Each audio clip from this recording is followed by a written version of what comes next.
साथियों नमस्कार। हमारी आज की कहानी है उत्तर प्रदेश के कानपुर ज़िले की घटना है और ये घटना साथियों 10 महीना पहले की है।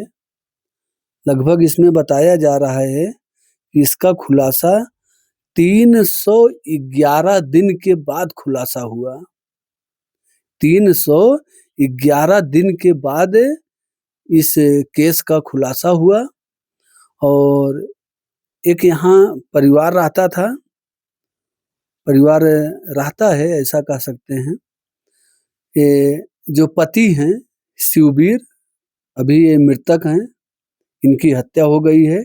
इनकी उम्र 45 साल बताई जा रही है।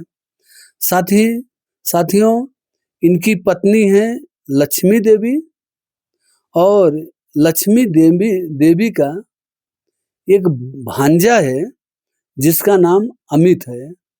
साथियों बताते चलें कि अमित जो है एक हाथ से विकलांग भी है। अमित जो है एक हाथ से विकलांग है और उस भांजे के प्यार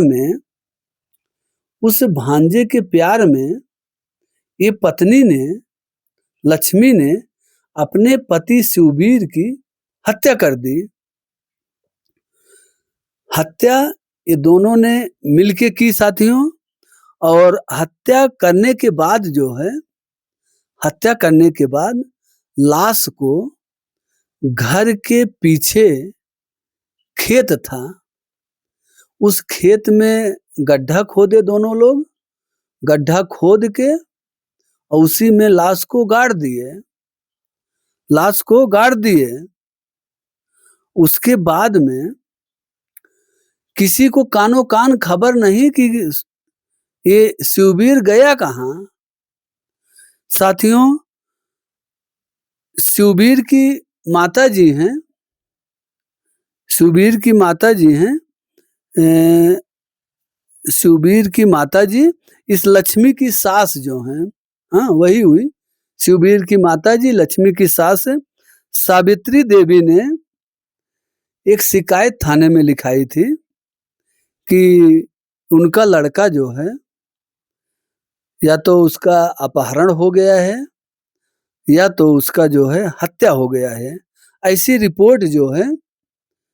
रिपोर्ट थाने में लिखवाई जो है ये सावित्री देवी ने।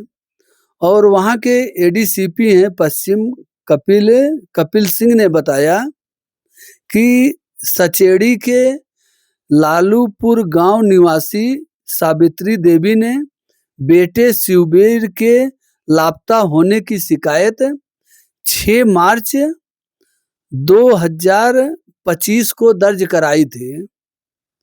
सावित्री देवी ने बताया था कि 30 अक्टूबर 2024 को उनका बेटा कहीं गया है, तभी से घर पे नहीं है। 30 अक्टूबर 2024 से उनका बेटा लापता है, ऐसा जो है एडीसीपी पश्चिम कपिल सिंह ने बताया। ये सचेड़ी के लालूपुर गांव की निवासी सावित्री देवी ने ऐसा शिकायत लिखाया था। तो साथियों ये जांच पड़ताल चल रहा था। जांच पड़ताल चलते चलते जब ये इसका कॉल डिटेल निकलवाया गया, जब पुलिस वालों को कुछ शक हुआ होगा तो कॉल डिटेल निकलवाए तो इसमें पता लगा साथियों कि इसकी हत्या जो है इसकी पत्नी और इसका जो भांजा, इसका जो आशिक है, प्रेमी है अमित, ये दोनों ने मिलके कर दी है और बहुत पहले कर दी है, क्योंकि ये लोग फोन में कुछ बात किए होंगे।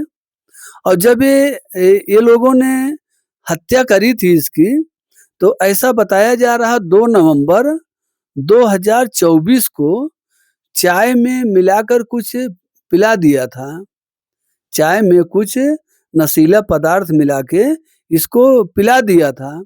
और जब पति जो है बेहोश हो गया तो दोनों जो है पत्नी और इसका भांजा दोनों मिलकर इसको मार दिए।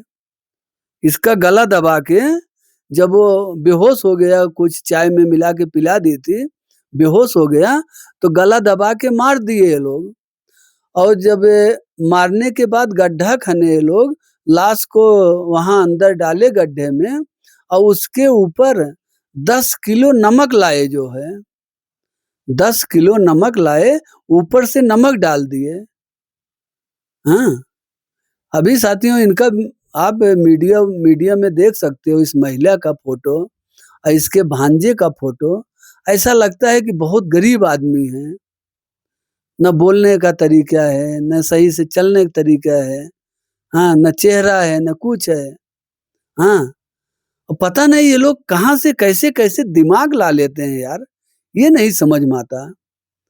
अब बोलो मार के, इनकी हिम्मत देखो, इनके घर के पीछे जो खेत था, उस खेत में गड्ढा भी खोदे यही दोनों लोग।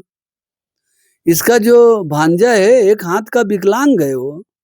हाँ, एक हाथ से पता नहीं कैसे एक हाथ से गड्ढा खन लिया हो।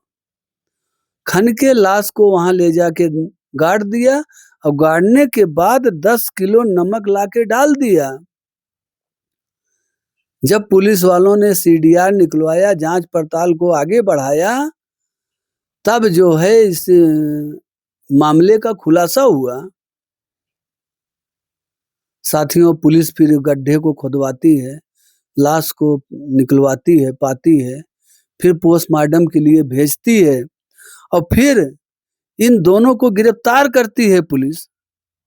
पुलिस गिरफ्तार करती है साथियों, गिरफ्तार करके अब इन लोगों को जेल भेज रही है।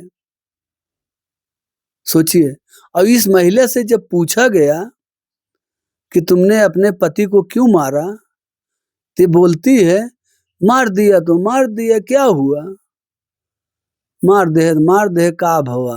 हाँ, वही अपनी देहात वाली भाषा जो है, हाँ, मार दिए तो मार दिए, क्या हुआ।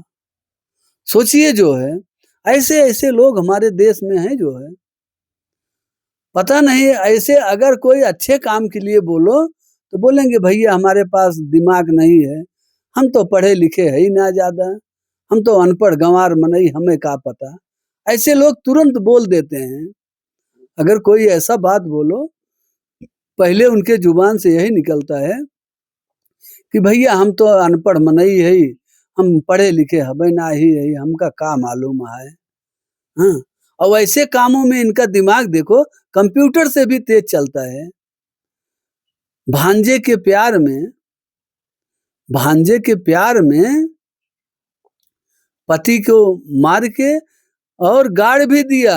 1 साल समझो पूरा होने को आया, 311 दिन 10 महीने तक किसी को कानो कान खबर नहीं लगी कि शिवबीर कहाँ चला गया। ये तो अच्छा हुआ कि जांच पड़ताल हुई, भले लेट ही हुई। पुलिस वालों ने पूरे मामले का खुलासा किया। अब इन दोनों को पुलिस जेल भेज रही है और अब इनको या तो फांसी की सजा मिलेगी, अगर फांसी की सजा नहीं मिलेगी तो उम्र कैद की सजा जरूर मिलेगी साथियों। अब इन लोगों का कभी भी बाहर का घर का सूरज देखने को नहीं मिलेगा।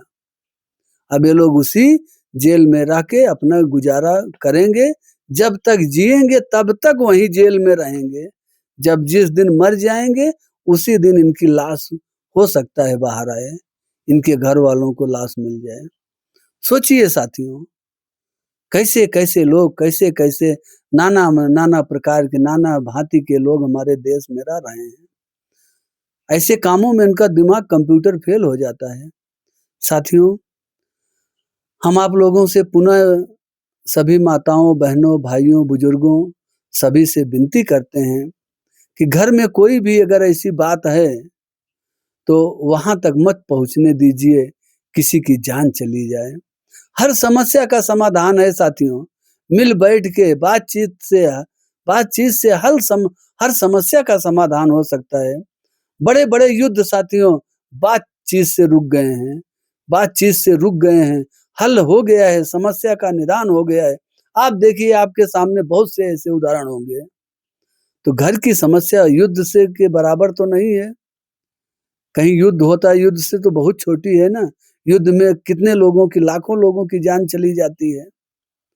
तो साथियों, घर में, परिवार में कोई कला है, कोई बात है, उसका मिल बैठ के रास्ता निकालिए और बात को मत बढ़ने दीजिए और हँसी-खुशी भगवान का दिया जो भी आपके पास है, उसमें खुश रहिए, संतुष्ट रहिए और देखिए आप एक न एक दिन आगे ज़रूर बढ़ेंगे, अगर आपके कर्म अच्छे होंगे तो।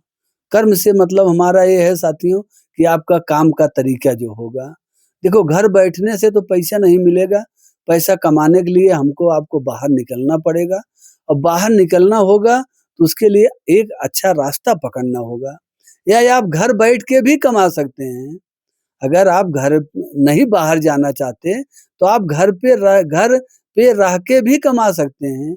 एक अच्छी लाइन पकड़िए, एक अपना टाइम टेबल बनाइए कि हमको इस काम में इतना समय देना है। किसी के साथ बैठ के गप-सड़ाका करने से, उजुल-जुलूल बातें सुनने से, किसी की बुराई, परपंच, पंचाल करने से कुछ नहीं मिलेगा। आपका केवल बुराई ही मिलेगी। आप किसी की बुराई करोगे, अगला आपकी बुराई करेगा। सीधी-सी बात है। आप अच्छे रास्ते पे आओ साथियों, अच्छा कर्म करो और भगवान का दिया जो भी आपके पास है, उसमें खुश रहो, संतुष्ट रहो, हँसते रहो, मुस्कुराते रहो। फिर मिलते हैं एक नई कहानी के साथ। तब तक के लिए जय हिंद, वंदे मातरम।